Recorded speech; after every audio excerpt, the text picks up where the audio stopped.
Many of us take on the responsibility of carrying a firearm to protect not only us, but our loved ones, our children. But what if I told you that might be illegal soon? At least in Washington if Senate Bill 5098 passes. Imagine this. You're out for a walk, lawfully carrying your firearm with your family, when suddenly you're breaking the law. No signs, no clear warning, just a vague phrase, where children are likely to be present, whether or not they're present at all.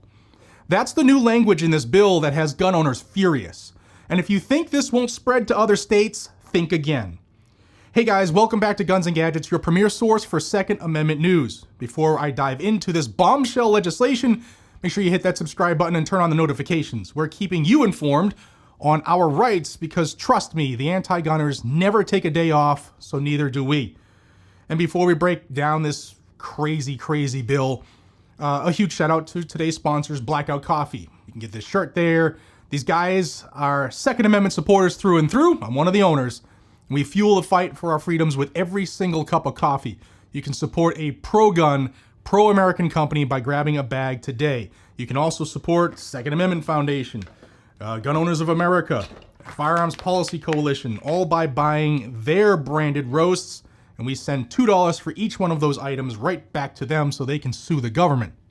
Check out the link down below, blackoutcoffee.com/GNG, and use my promo code for a discount. It's GNG10. All right, let's talk about this Senate Bill 5098. The bill will expand gun-free zones to places, again, where children are likely to be present. Very, very vague. Now, at first you might think, okay, maybe this just applies to playgrounds or schools. But here's the problem. This vague wording could be used to justify a near total carry ban. Yeah, that's crazy. And right now they're talking about just parks, sports fields, community centers, skate parks, swimming areas, water parks, and a few more. But critics are calling this language way too broad, and they're right. Now this could mean no concealed carry in places where children might be, even if there's no reasonable expectation for a firearm restriction. And let's not forget, laws like this don't stop criminals. We all know that. They only disarm law-abiding citizens while making it easier for criminals to operate without resistance. Now let's clear something up. This bill doesn't say outright that you can't carry anywhere that kids exist. Instead, local governments will get the opportunity to decide which park areas are covered under this restriction.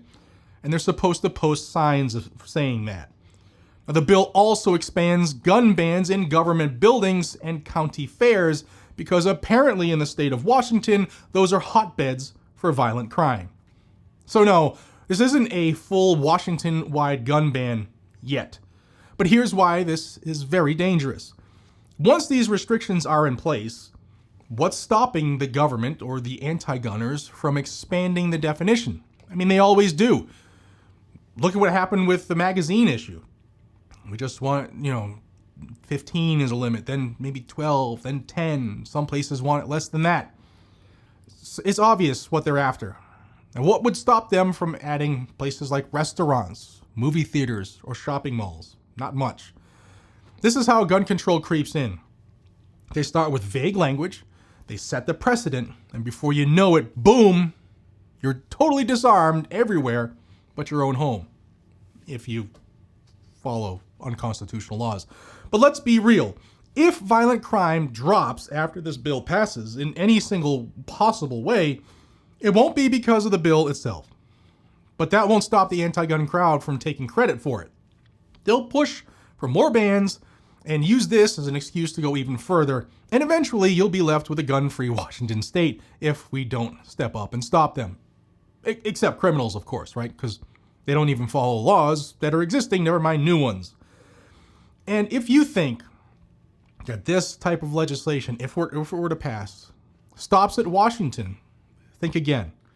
Every bad gun control idea starts in an anti-gun state before it spreads to other states and eventually the attempt to spread it nationwide. We've seen it all before, and we'll see it again unless we fight back. And that's why it is so important for everybody to stay informed. That's why I do what I do here on Guns and Gadgets. if you haven't already, subscribe and share this video. The mainstream media sure as hell isn't going to cover this fairly, so it's up to us to get the word out. Washington State's SB 5098 is just another step in the anti-gun agenda, and we need to shut it down before it sets a dangerous precedent for the rest of the country. Stay vigilant, stay armed, and stay free. A big thank you again to Blackout Coffee for supporting the channel. If you love freedom and you love coffee, go grab a bag today using my link down below. All right, guys, that's it for today. Drop a comment down below and let me know, do you think that this bill is a backdoor gun ban? I do, but we don't all see things the same in this country. That's what makes America great. All right, let's get a good discussion going down in the comments. I always love reading them. And as always, be safe, stay armed, and I'll see you on the next one. God bless America. Take care.